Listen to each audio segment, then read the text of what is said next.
Meus amigos, meus irmãos, boa tarde, boa noite. Nós vamos falar hoje alguma coisa sobre obras. Quando nós falamos sobre obras, nós estamos falando sobre um assunto que geralmente traz muita confusão na mente de muitas pessoas, a tal ponto que obras são utilizadas muitas vezes maliciosamente para confeccionar doutrinas de salvação pelas obras.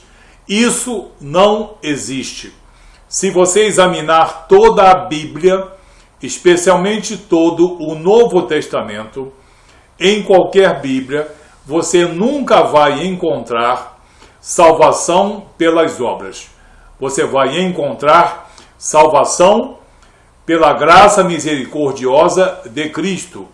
Salvação pela graça mediante a fé. Salvação pela obra salvadora de Jesus. Essa obra você vai encontrar. Não obra de homens, mas obra do Filho de Deus.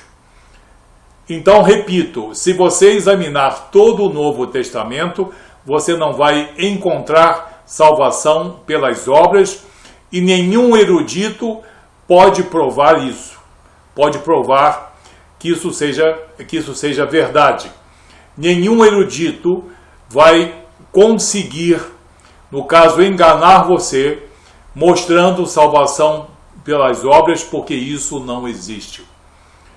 O que existe é a palavra obras em diversas passagens bíblicas. Obras que podem ser boas ou obras que podem ser ruins. Obras que podem ser dignas de um galardão ou obras mesmo que sejam condenadoras. No Novo Testamento existem duas palavras que denotam obras. A principal palavra que tem o significado de obras é a palavra grega chamada ergon. Ergon significa obras, no sentido dos procedimentos que nós fazemos. Quando nós damos uma moeda a uma pessoa que precisa de uma ajuda, quando nós damos a mão para quem está, no caso, caído, quando nós damos um prato de alimento a uma pessoa faminta, nós estamos praticando uma obra. Uma obra, nesse caso aí, uma obra boa. Pelo menos externamente, ela é uma obra boa. Depois nós vamos falar um pouco em outro vídeo também sobre obras internas e externas. Então, a palavra ergon é a mais frequente. Na Bíblia King James, que se usa como referência para isso, aparece cerca de 158 vezes a palavra ergon, significando obra, conduta ou procedimento de alguma pessoa. E existe uma outra palavra, muitas vezes traduzida como obras, que não é ergon, é praxis. É outra palavra grega, significando obras também, porém com um sentido diferente. É o modo como você olha alguma coisa, com qual reverência você olha alguma coisa. Por exemplo, quando eu olho a Bíblia, eu tenho uma praxis boa, uma boa obra, uma boa conduta, uma boa visão, uma boa conotação, porque eu amo as Escrituras Sagradas e sei que são a palavra de Deus para nós.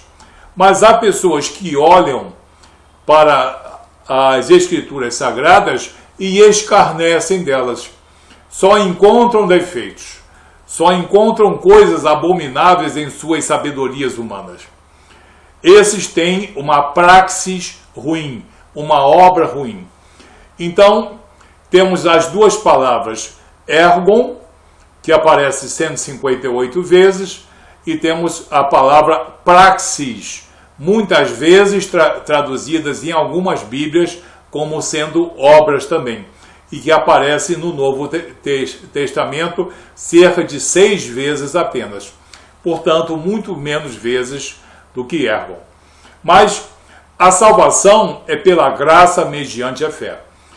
Quando você quiser saber qual é o significado de obras em um determinado versículo, você não vai ficar preso a esse versículo, por favor. Ninguém faz uma exegese baseada apenas em um versículo. Quem vai dar o significado real dessa palavra obras é o contexto. Nos versículos acima e nos versículos abaixo, você vai saber o que significam essas obras. Porque pessoas que confeccionam doutrinas não cristãs, doutrinas humanistas, filosóficas, que tentam ministrar e conseguem enganar milhões de pessoas nesse país com salvação pelas obras, elas geralmente utilizam um versículo isolado fora do seu contexto. E eles estão conseguindo enganar muitas pessoas. Mas no reino de Deus não existe engano. Não existe nenhuma trapaça. Nós não podemos trapacear com a palavra de Deus, porque isso é uma coisa abominável.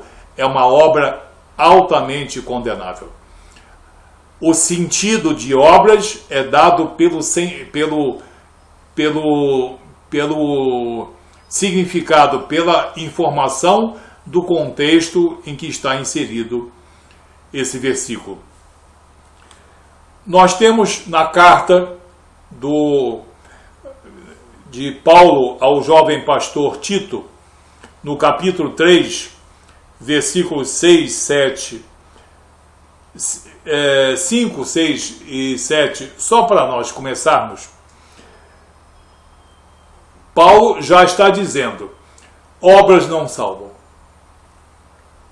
Não por obras de justiça praticadas por nós, mas segundo a sua misericórdia, ele nos salvou, mediante o lavar regenerador e renovador do Espírito Santo, que ele, Deus Pai, e também Jesus, derramou sobre nós ricamente, por intermédio de nosso Senhor Jesus Cristo, nosso Salvador, a fim de que, justificados por graça, nos tornemos seus herdeiros, segundo a esperança da vida eterna. Então, Paulo aqui afirma a salvação pela fé, a salvação pela graça mediante a fé. Nós vamos confirmar isso em outra passagem. E ele está falando que as obras não salvam ninguém. Mas, afinal de contas, para que servem as obras? As obras são o objetivo do homem e da mulher cristão. Primeiro, ele tem que ter uma fé verdadeira, uma fé genuína, que nos é concedido por graça misericordiosa. Não é conquistada. Depois que nós somos cristãos, é desejo de Jesus. É praticamente uma imposição que nós desenvolvamos boas obras. Caridade, compreensão, benevolência, perdão, etc. Agora, todas as pessoas que praticam caridade, misericórdia, isso, amor fraternal, são pessoas cristãs? Não. Muitas não são pessoas cristãs. Aí não existe salvação, não existe a não ser os mais variados argumentos para tentar desmentir as Escrituras Sagradas. Esse é um dos motivos pelos quais as Escrituras são desdenhadas e perseguidas, porque elas contêm verdades que não permitem que certas doutrinas se sustentem. Porém, como o homem é ávido por mentiras e por certos engodos, por coisas que sejam pelo menos agradáveis, eles muitas vezes vivem e passam a vida toda defendendo salvação pelas obras. A obra que salva é a obra de Jesus na cruz. Obras são aprimoradoras. A caridade, o amor, o perdão, a benevolência aprimoram o homem cristão e a mulher cristã. Portanto, é preciso ser cristão. Todas essas promessas das Escrituras são para homens e mulheres cristãos. Depois dessa passagem aqui de Paulo, nós vamos ao livro de Apocalipse, no capítulo 22, no versículo 12. Que uma pessoa lendo vai logo ficar: olha a prova de que existe salvação pelas obras. E não existe. Em Apocalipse, ou também chamado Revelação, capítulo 22, versículo 12. E eis que venho sem demora. Jesus falando: e eis que venho sem demora, e comigo está o galardão, que tenho para retribuir a cada um segundo as suas obras. Que maravilha! Quem praticar boas obras não precisa olhar para a cruz, não precisa ouvir sobre o sangue remidor de Jesus. Praticou boas obras, vai receber galardão. Não, errado. Jesus está falando de galardão.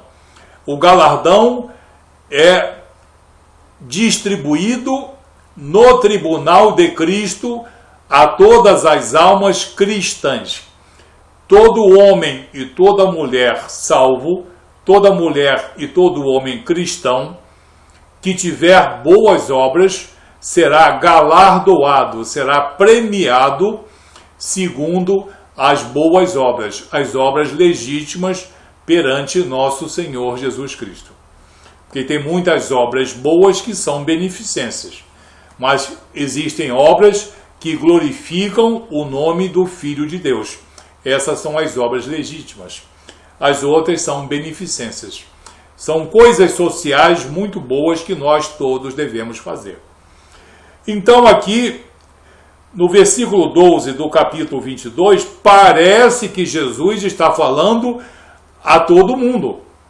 Está falando a gregos, a judeus, a ímpios, a gentios, a pessoas de todas as seitas, raças e nações. Não, ele está sendo específico, porque o apóstolo João aqui está escrevendo essas coisas aos cristãos das diversas igrejas, como Éfeso, Esmirna, Tiatira, etc. É um versículo em que Jesus fala dirigindo-se única e exclusivamente aos cristãos. Então você vê que essas obras aqui são as obras dos cristãos, que receberão no tribunal de Cristo, que não é um tribunal para julgamento, é um tribunal para apreciação das obras de cada homem e de cada mulher cristão. Então você vê que o contexto muda completamente o significado das obras aqui. Jesus promete galardão aos cristãos. Quanto mais obras tiverem, eles serão mais galardoados. Nós podemos ir também na epístola de Paulo aos Romanos, no capítulo 2, no versículo 6, em que Paulo não está falando de justificação, ele está falando de juízo. Ele está se dirigindo aos judeus e aos gregos que se converteram ao cristianismo. Repito, cristãos que foram antes gregos e que foram antes judeus, mas hoje são homens cristãos. Mas estavam fazendo críticas aos gentios, aos ímpios. Porém, eles mesmos, cristãos, não estavam de acordo com a lei de Deus. Eles praticavam também os seus erros. Eram judeus e gregos convertidos, mas que andavam com alguns erros, com algumas dissoluções.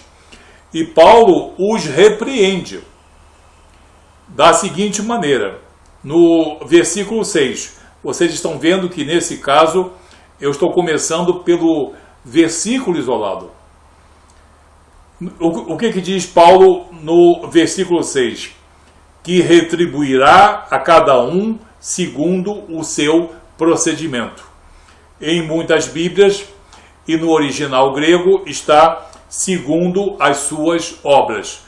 Procedimento aqui, a palavra original ergon, foi traduzido na Ferreira de Almeida como procedimento, que retribuirá a cada um segundo o seu procedimento ou segundo as suas obras. Um prato cheio na mão das heresias. Um prato cheio, como existem outras passagens, na mão de pessoas que querem forjar e conseguem convencer muita gente. E que forjam doutrina de salvação pelas obras. Isso é mentira. Obras são aprimoradoras do caráter cristão. Obras serão consideradas e haverá um galardão para o homem e para a mulher cristão que tiverem feito poucas ou muitas obras. Obras boas e obras também aprováveis por Jesus Cristo. Então, nessa passagem aqui, que parece em que aparece uma retribuição segundo as suas obras, ele está se referindo aos cristãos de origem gentia, de origem judaica, de origem grega, e que tratem de manter a sua conduta cristã, porque os ímpios serão julgados no tribunal de Cristo, não, no juízo do trono branco, que é exclusivo para os não cristãos, que é exclusivo, é destinado para os ímpios, para aqueles que não aceitaram a obra redentora de Jesus. E ele continua a partir do versículo 7. A vida eterna aos que, perseverando em fazer o bem, procuram glória, honra e incorruptibilidade, mas ira e indignação aos facciosos, que desobedecem à verdade e obedecem à injustiça. Ele está se dirigindo aqui aos gentios, aos que não são cristãos. Tribulação e angústia virão sobre a alma de qualquer homem que faz o mal, ao judeu primeiro e também ao grego. Se ele for convertido, ele tem que se aprimorar nas suas obras. Glória, porém, e honra e paz a todo aquele que pratica o bem, ao judeu primeiro e também ao grego, porque para com Deus não há acepção de pessoas. Então aqui Paulo está falando não de justificação, está falando de justiça divina. Embora ele esteja se dirigindo aos cristãos de origem judaica e aos cristãos de origem helênica, de origem grega. Então é preciso ler com muita isenção e muito cuidado o capítulo de Romanos 2 e não se deixar enganar por um versículo isolado. Vamos dar um exemplo aqui de obras ou então atitudes com a palavra procedimento. Está no livro de Atos dos Apóstolos, no capítulo 19, no versículo 18. O que diz o versículo 18? Muitos dos que creram vieram confessando e denunciando publicamente as suas próprias obras. Que obras são essas? Obras ruins, porque são obras que esses homens que creram vieram confessando que haviam praticado obras ruins, confessando essas obras e denunciando publicamente essas obras. Obras de, digamos, magias, artes mágicas, etc. Quem quiser, depois leia o texto com mais calma. Assim, em toda a Bíblia não existe salvação pelas obras. Aproveitando o ensejo, já que nós lemos aqui Romanos capítulo 2, no versículo seguinte, ele nos dá um grande respaldo. O que diz Paulo em Romanos capítulo 3, a partir do versículo 23? Pois todos pecaram e carecem da glória de Deus, sendo justificados gratuitamente por sua graça. Quer dizer, não é por obras, não é pelos méritos humanos. Os méritos humanos ou obras humanas boas, elas são aprimoradoras do caráter cristão. Pois todos pecaram e carecem da glória de Deus, sendo justificados gratuitamente por sua graça, mediante a redenção que há em Cristo Jesus. Quer dizer, não há redenção nas obras, nem nos procedimentos. Há redenção em Cristo Jesus, pela obra que ele realizou na cruz, a quem Deus propôs no seu sangue como propiciação, como expiação, como holocausto perfeito, mediante a fé, não por obras, mas pela graça mediante a fé, para manifestar a sua justiça, por ter Deus, na sua tolerância, deixado impunes os pecados anteriormente cometidos. Os pecados que foram cometidos na promessa do Messias. Assim, nós vemos num vídeo, até mesmo curto, alguma coisa sobre praxis e ergon, sobre obras que podem ser boas ou podem ser reprováveis. Você só pode ver o significado de obras, não em um versículo, mas quando você insere esse versículo em um contexto. E não existe salvação pelas obras em todo o Novo Testamento. Pode procurar. Se alguma pessoa maliciosa, tendenciosa, tentar insistir em um versículo qualquer, ela está dando uma interpretação, muitas vezes sofismática, usando retórica, dialética, usando algum recurso desesperadamente para manter os seus fundamentos doutrinários heréticos, porque salvação pelas obras é heresia. A salvação é pela graça mediante a fé. Pela fé na obra de nosso Senhor Jesus Cristo na cruz. Que Deus te abençoe em nome de Jesus. Até o próximo vídeo.